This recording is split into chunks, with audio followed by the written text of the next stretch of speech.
All Ladies right. and gentlemen, welcome back into the Buster Show podcast. We have a very special guest today, Holly Ladd, who is an expert in the health and nutrition sector. My friend, thank you for coming on. Thank you, Buster. It's so amazing to be here with you, and I'm just excited to talk to you about this topic and your followers. It's a good one. 100%. So we were just talking right before we came on air.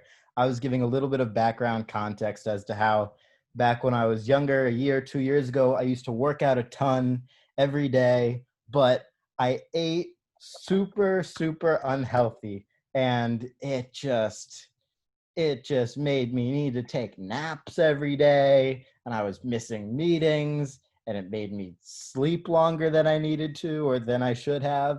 And when I got up, I didn't even have that much energy.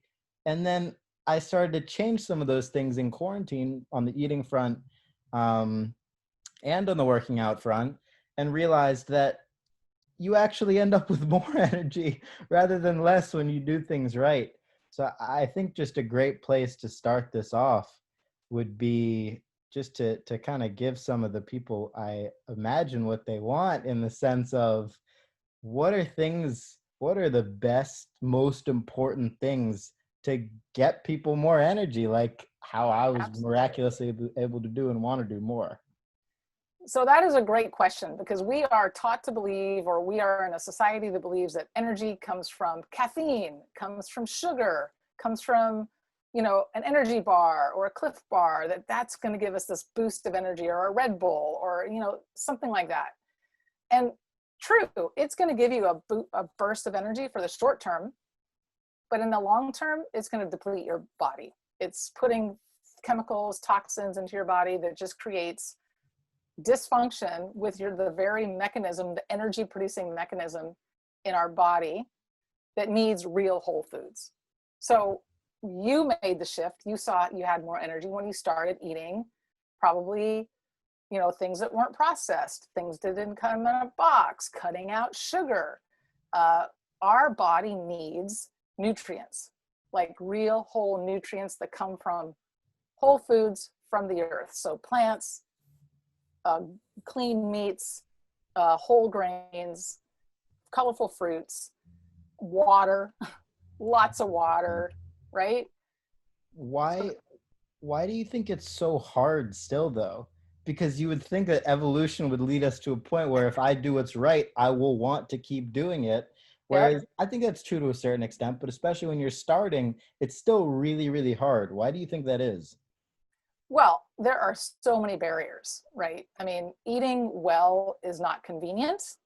It's not running to a fast food place and driving through, and in 30 seconds, you've got yourself something to chow on and some calories to fill you up. It takes planning, it takes preparation. People think it takes more money, but actually it doesn't. But it's a little bit more inconvenient than just, hey, I'm out, I'm just going to go grab a slice, or hey, I'm out, I'm just going to go grab a burrito. Uh, you have to kind of value it and make time in your life to make it important. And it's just something in our culture that we haven't prioritized. We haven't prioritized. Like, I know a lot of kids who grew up eating food that was cooked in a microwave. Their parents didn't know how to cook. They just threw something in the microwave, got takeout, got some pizza delivered. And so they're left at 18, 19 years old, not knowing how to cook. So they just keep following what their parents did. So I think the convenience factor. We don't teach cooking in school. We don't teach about good nutrition in school. And just basically our whole society, it's changing. I think it's changing. But the marketing messages we get, look at the ads on TV, it's Mountain Dew, it's Pizza Hut, it's Uh, Papa John's, it's any food that has to be promoted on TV, you pretty much don't want to eat. I want to ask you about something that I saw recently, and there was a lot of lashback for this, but I saw it Yeah. was like a frozen waffle product that was Uh-huh. birthday cake flavored. Oh And God. on the package, it said a nutritious breakfast option. And I Yes. was just like, oh my God, how is that even legal? I know. Well, I mean, now you're getting into a totally different topic of like government policies that have Right, been, right, right. supported, subsidized, the processed food industry, who's paying what to whom. So, and it's not regulated. You can slap any label on a product and say, high quality nutrition, all natural, which means nothing. There's no regulation for all natural.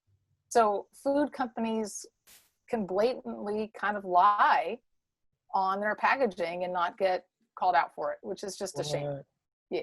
That's crazy. So what do people look out for when they're in the supermarket? So what people should look out for in the supermarket is, from the people I work with, I say shop the perimeter.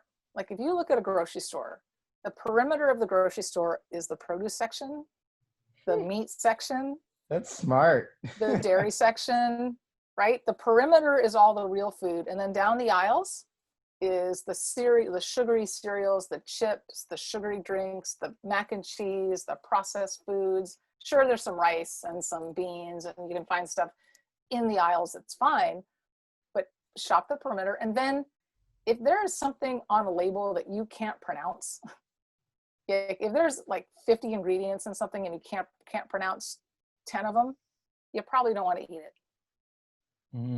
So you have to start just paying attention and not trusting what it says on the front of the box, but flip it over to the ingredients and decide, okay, this has, for example, let's take like pasta sauce. This has tomatoes, olive oil, garlic, basil, salt, pepper.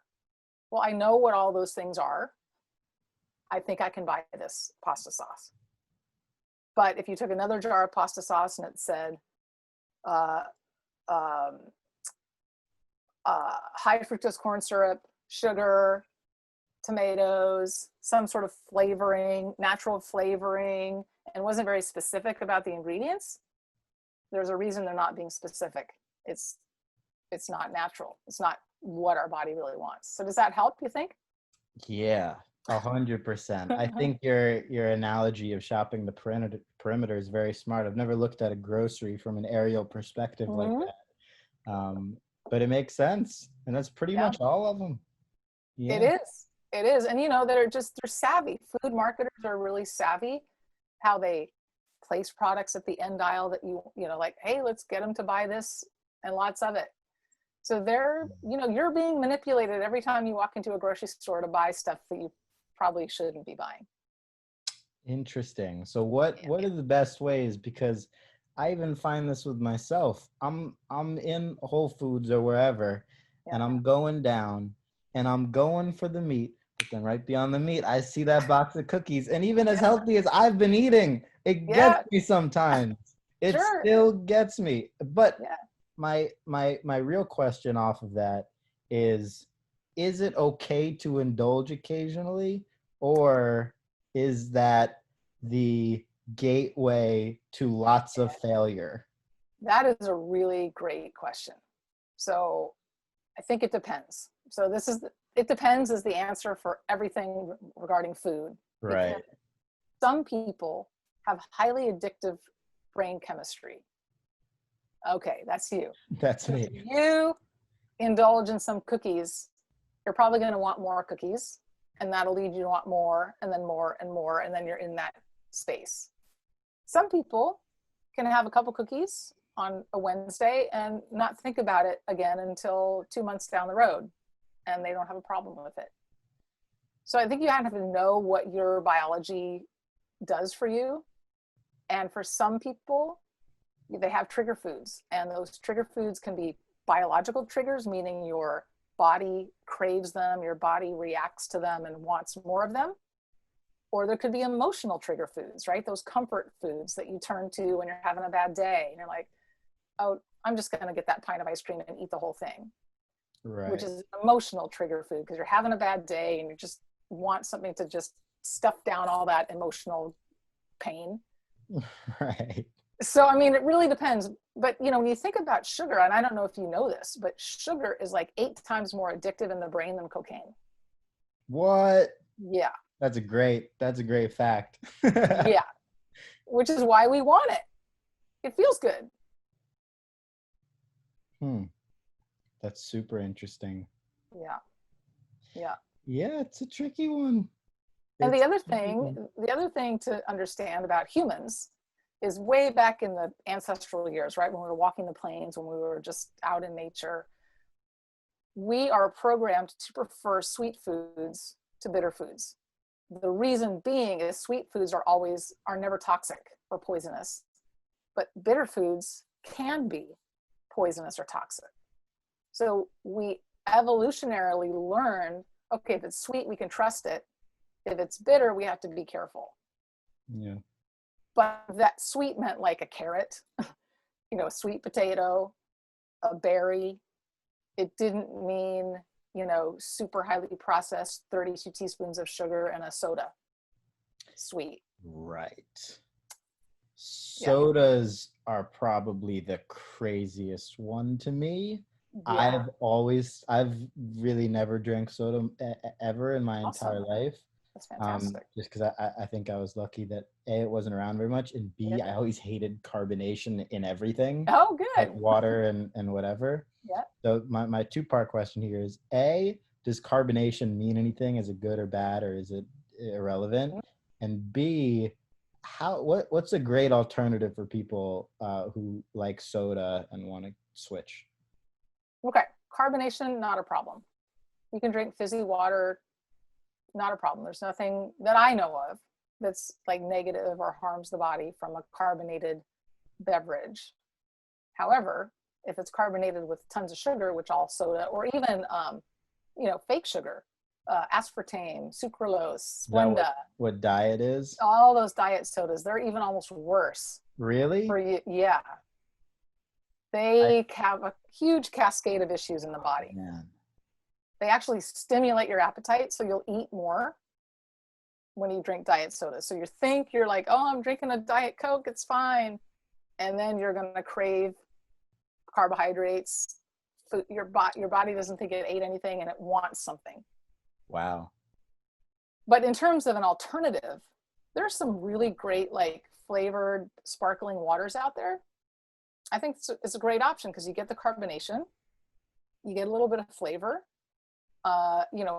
Iced tea, nothing wrong with some unsweetened iced tea, some lemon in it. So I think the hardest part, I think for most people is just adjusting their palate to not be getting super sweet things anymore. Mm. And so it takes a while. Yeah, 100%. What are some like tricks in the sense of in terms of energy?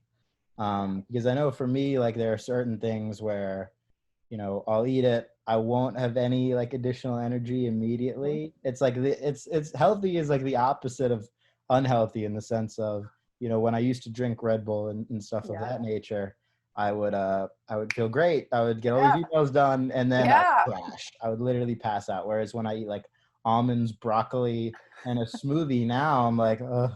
And then I feel great and I end up running faster than I did the day before. Yeah. What are some of those long-term energy hacks that you can do throughout the day, and does Yeah. time of day have much of an impact? Yeah, no, I think that's a really subtle and nuanced question and a good one. Again, it kind of depends. It depends on, see, this is the thing with nutrition is that everybody's body is just different. We have different genetics, we have different dysfunctions, we have different gut and our gut bacteria that drive things differently. But in general, you want to eat, every time you eat, you want to eat something with a protein. So that would be like an egg or some nuts or some meat or some beans if you're a vegetarian. Healthy fat, so olive oil, avocado, coconut oil, coconut, nuts, another healthy fat. And then a carbohydrate, which is a vegetable, a fruit, some nuts, some whole, brown rice or whole grains, quinoa. So the important part is that every time you eat, you're eating something that's complete. So it's got all three of those things that are going to make your body have the most energy. And then you want to eat, and really it seems odd, but like vegetables, Yeah. over the long run, are what our body really wants for energy. We want healthy meats, right? We get amino acids, which are broken down from proteins that we eat. Amino acids fuel our mitochondria. So like there's this whole biological thing that happens when we eat right. And so what happens is you're not, like you said, you're not getting the Red Bull spike where all of a sudden it's like, ding, I can do whatever I want for the next 2 hours and I can do it really fast and I can do it really well. Yeah, And then you kind of, Tasmanian devil. yeah. And then you Right. kind of crash afterwards, Oh, right? every time, every Yeah. time. And then you're like, you need the nap. But if you eat this way, you're not going to get those like spikes in energy. So you may not feel like you're having more energy, but throughout the whole day, your energy stays at the same level with maybe a little bit of dips and ups and downs throughout the day. Water wheel. But you're not going up and down, up and down, up and down, which is really hard for your body too. So I want to ask, and I can even give an example. A week and a half ago, I had a Chipotle burrito for the first time in a long time. I passed out afterwards. I have not napped in 6 months. Yeah. I had this burrito and I passed out. I was like, I'm just gonna lay down for a second, and then I died, literally. Yep. How bad are, because I was telling you before we came on, the diet, not diet, but just like the pattern that I've been trying to follow is very minimal sugar, and if I can 30 or less grams of carbs or whatever per day. Do you have any need for carbs, or can you cut it out entirely and it's irrelevant? Well, we have to be careful because vegetables and fruits are carbohydrates. Okay, so I'm referring to like bread products. Bread products, we don't need bread. We do not need white flour. We do not need processed, refined flour in any way, shape, or form. So that big old flour tortilla that was wrapping, the insides of a Chipotle burrito are pretty good. Right. But wrapping it in that huge flour tortilla, that just gave your body, and especially because you've been eating so well, your body didn't even know how to deal with it. It just burned through it and then crashed. Is that a thing? Because I've been eating healthy, the effects of eating unhealthy were worse than if I was eating unhealthy the entire time? Yes. Wow. Yes. So you will know what affects you. Once you start cleaning up your diet and eating well, if you introduce something back in, like, for example, I don't hardly ever eat sugar. And if I go to a restaurant, I'm like, oh, that looks really good. I really just want to have some dessert. I have some dessert. I feel like crap. I sleep like crap the next day. I don't have any energy. And it's because my body is like, no, we don't want that.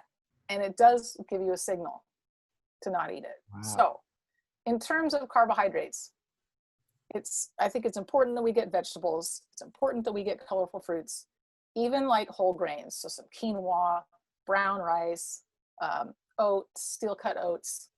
You want it in the most whole form as you possibly can get it. There are minerals, there are essential minerals in some of those things. But if it's ground, if it's like a flour, we don't need it. We just don't need it. Always brown rice over white rice? Yeah, and so rice is a really complicated conversation. Brown rice is better for our digestion. It slows us down. It's got the hull around the rice. However, rice, for whatever reason, picks up arsenic. So a lot of brown rice in your diet is probably not a good thing. Every once in a while, if you're going to have rice, brown rice over white rice is probably better. Does that make sense? Yeah, it does. That makes sense. I mean, it's weird, right? That rice has arsenic in it, but it comes up from the groundwater. That's super interesting. Yeah. For people, how much of when you're starting to eat healthy, when you're starting to diet or whatever you're doing really, in terms of eating, is momentum based, do you think? Because I've just, with my own experience, I notice, and maybe it relates to the last topic we were talking about, in the sense of if you eat healthy and you eat something unhealthy, it feels terrible. Yeah. As opposed to eating unhealthy the entire time, it feels normal. Or if you're healthy the entire time, it feels normal. How much of it do you think is momentum based and people just like sucking up and doing it to start and then them feeling better? Yeah, I think it's, I do think there's some momentum behind it. I also think it's very hard to go 100% from eating, McDonald's, Pizza Hut, Wendy's, Coke, cereal, bagels as your whole way of eating, and just going cold turkey and switching to another way. Some Yeah. people can do it. Some people can do it and they're really successful at it, but it's hard, and your body's going to rebel, and you probably will feel a little bit crappy as you're detoxing the sugar and detoxing the chemicals from all the processed food. So, sometimes I just say start with the easiest meal of the day that you think that you can eat healthfully. For a lot of people, it's salad at lunch as opposed to a sandwich. Mm. Or maybe it's breakfast. You can have a smoothie instead of a bagel. So whatever it is, whatever meal it is, maybe start with one meal. Get that meal down, then add in another meal. And then slowly, take yourself off. If you're drinking, what are those big gulps, like 64 ounces? I don't even know how many You're ounces they are, right? insane. You should drink that much water. Yeah, if you're drinking a big gulp a day, so Right. let's not get rid of it. Just have like a 16-ounce soda a day, and just slowly work your way back to nothing. But yes, it is. I think it is momentum based, because if you get off your ride of clean Right. eating, it's very easy to go back the other way. So I want to ask you, this is an interesting take that I heard. I had her name's Alicia Newman. She's Mhm. a Canadian Olympic pole vaulter. She has a Wow. ton of records and medals and whatnot. And when she came on, I asked her about her best tips for dieting and eating healthy, and Yep. she told me something that I immediately implemented into my life. She said Mhm. that whenever you're feeling like a craving for sugar, Mhm. always eat fruit first. Yeah. And if the fruit satisfies that urge, which it will 90+% of the time or whatever, then you're set. And if it doesn't, then you go for the candy, then you go for whatever else that is. Is that something that you've ever found useful, or similar things to that? Whereas like there are tricks, like when, if I think sugar, if I think cookie, like are there Yeah. other things I can go for that'll satisfy that are healthy? Well, I think that fruit, yes, going to a piece of fruit, some, strawberries, some blueberries, some banana, great. The other thing is that sometimes our brain thinks we're hungry and we're craving sugar, but we're really dehydrated. So I Really tell people, interesting. drink 12 ounces of water and wait 15 minutes and see what happens. Interesting. Huh. Yeah. I like that as well. I will Yeah. implement that as well. So now you have two tips. Now I have two tips. I'm locked and loaded now.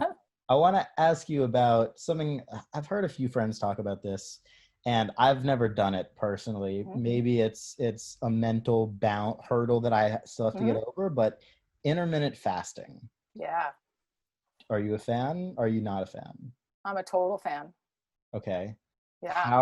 What are the benefits? Why should somebody like myself consider doing it? And Yeah. how should one go about doing it? Yeah. So intermittent fasting, first and foremost, isn't for everyone. Like, I don't want to say that everybody's going to be successful with it, especially if you have a high metabolism or a thin person, Hmm. because you will run out of energy, and it really won't be healthy for your body to deprive it of food for very long. You'll start losing weight. And, we don't want somebody who's thin to keep losing weight. Right. But for many people, they experience increased energy, increased mental sharpness, increased focus, some weight loss. It's a great thing for your metabolism. It's a great thing for your body to just rest. We're constantly stuffing crap in our mouth in our society. We're Right. eating snacks and this and that, and your body needs time to just do nothing but digest and process and clean itself out. Like if you were on your computer 24/7 and it never shut down, it never turned off, at some point it's going to crash. Yeah. So it's just like your body, it just needs that time, to turn it off, to sleep, to digest. And that's what intermittent fasting does. And a lot of people experience amazing results from like a 14 to 16-hour fast, which Mm. would be, let's say you get done with dinner by 7, You would then eat your next meal at 11 the next day. So it's not crazy. Not Just crazy. eat a lot beforehand and eat a lot after. And the nice thing about it is that really, you're really only, it's depending on how long your fast is, but you have like an 8 to 10 hour window when you're eating. And you just can't you just can't eat that much. You get full. Yeah. But the important thing, the super important thing about intermittent fasting is if you're going to do it, you've got to do it with good food. Yeah. Don't intermittent fast eating processed foods, sugar. It will mess you up because you will not have enough nutrition to get you through 14 to 16 hours. So I've seen people try to intermittent fast, eating sugared yogurt and pasta, and it just doesn't work.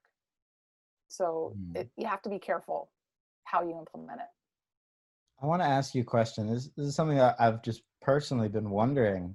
So I heard that the current sitting president drinks 13 Diet Cokes a day. What does something like that do to your body? Well, not good things, right? You're probably, and our president's a little bit overweight, and you can see the diet sodas do not make you thin. If anything, they have the opposite effect. They can impact your thinking, your chemicals. It's really not, you're basically just putting fake food into your fake substances into your body.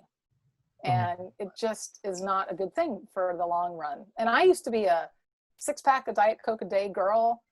I loved it. It was great. And then I stopped in my 20s, I think. And I'm so happy I did, because now I know that I was not doing myself a favor. Wow. Yeah. So we were talking about this earlier, but the majority of the people who listen to this are, on the younger end. Yep. And Yep. a lot of whom are athletic and do sports and stuff like that. But a lot of whom I'm sure were like me in the sense of, just getting started in learning this health and nutritional world. And you were talking about the importance of starting to eat healthy at around the age of 20, 25 and whatnot, as opposed to 40. What do those benefits look like long term for somebody like around my age who starts now?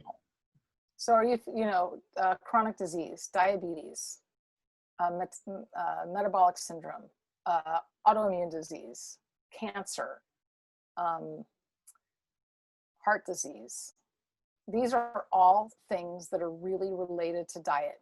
And it's not like all of a sudden you're 50 years old and a switch flips and you have heart disease.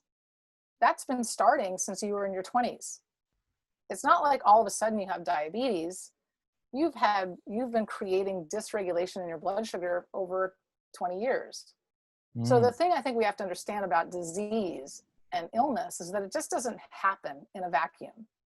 It happens from years and years and years and years and years of not giving your body what it really needs to function.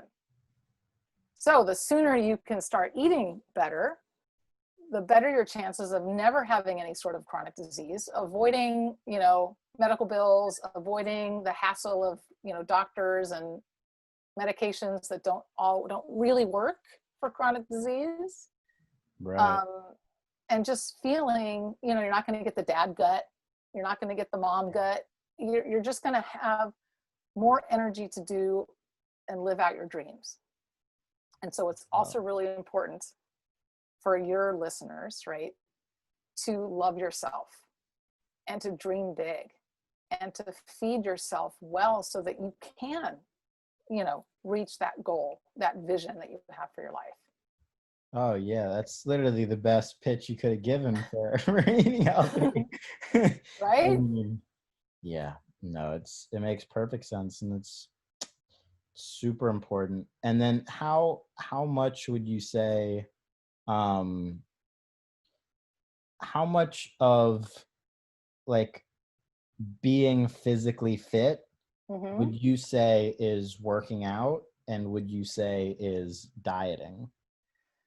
Oh, now you've opened a big can of worms because it's, We can. yes, because it's not just those two things. And What else is there? I really wanted to bring this up today. When we think about nutrition, we generally think of what we eat. Hmm. But let's broaden our perspective of nutrition as anything that comes into our body, into our eyes, into our ears, into our mouth, into our skin. All of that is nutrition. So if you're watching stressful the news or stressful upsetting shows or horror movies all the time, if your relationships aren't good and you have a bunch of stress, if you're not if you're putting on like toxic products, you know, that have chemicals in them, you're not doing, you're really, it all matters in addition to eating well and working out and being fit and being active. Interesting. And so we want this, what we call primary food is actually our relationships. How much fun do we have? How much joy do we have in our life? How much playtime do we have? What are the qualities of our relationships? That's the good stuff. That's the primary stuff. That's the juice. And the secondary food is the stuff we put in our mouth. And yes, it's vitally important. But, you know, I've seen people that eat a perfect diet who still get sick because they're stressed out, they're overworked, they don't sleep, they don't take care of their relationships, and they get sick. So it's beyond food. Nutrition is more than food. And of course, fitness and exercise is, there's no pill that can do what exercise can do for your body. Right. And I think, you know, that's why anything like that, and I compare it often in you know, business or social media world to just working hard. You just can't, it's one of the few things that you can't replace. Right. And you know, to hear that that's obviously true in the fitness world, you know, is something I think about a lot as well. How does stress have an impact on your physical health? So think about stress. Like back in ancestral times, again, I'm going to take you back to the savannah, right, where we're walking the plains. Yeah. Stress was you're being chased down by a lion. Stress was you got to run. And so what happens when we release stress hormones? Everything that's non-essential shuts down. So digestion, reproduction, what else? Those are the two main ones. But anything that's not essential for running away from that lion in that moment is shut down. Like you don't need anything but circulation, blood, Right. heart rate, so you can run as fast as you can and be safe. And then when we know we're safe, we go back to our calm and go keep walking the plains, looking for our food. Interesting. But what happens today in our world is that we're chronically stressed. And so our body thinks we're constantly running after that lion, running away from that lion. And so it's releasing this hormone called cortisol, which just has horrible effects. It's an anti-nutrient, it depletes nutrients, it ruins your gut health, it's elevates your blood sugar. It's just a very destructive thing. It's very important because we need to be able to, you know, in a car, avoid a car accident. It comes in handy. But gosh, it's not in today's world when, you know, phones are, you're getting notifications up the wazoo, you're overbooked, you're overcommitted, you have too much going on, don't want to let everybody down. That adds up over time. And again, leads to poor biology, inflammation, poor gut health, poor energy. So I think stress is a huge thing. Huge thing. Yeah.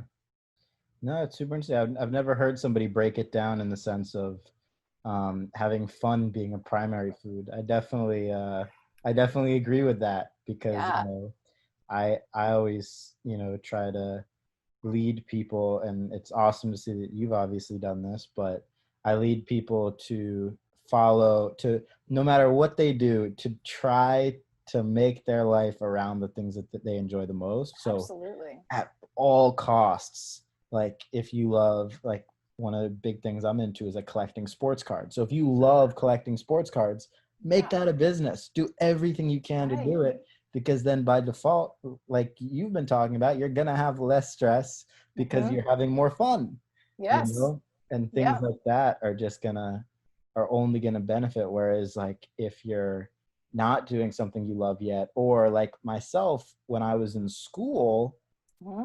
very unhappy. Hmm. And on the school subject, not to digress too far, but man, they got to do better at getting healthy food. Oh, they do. It's very sad.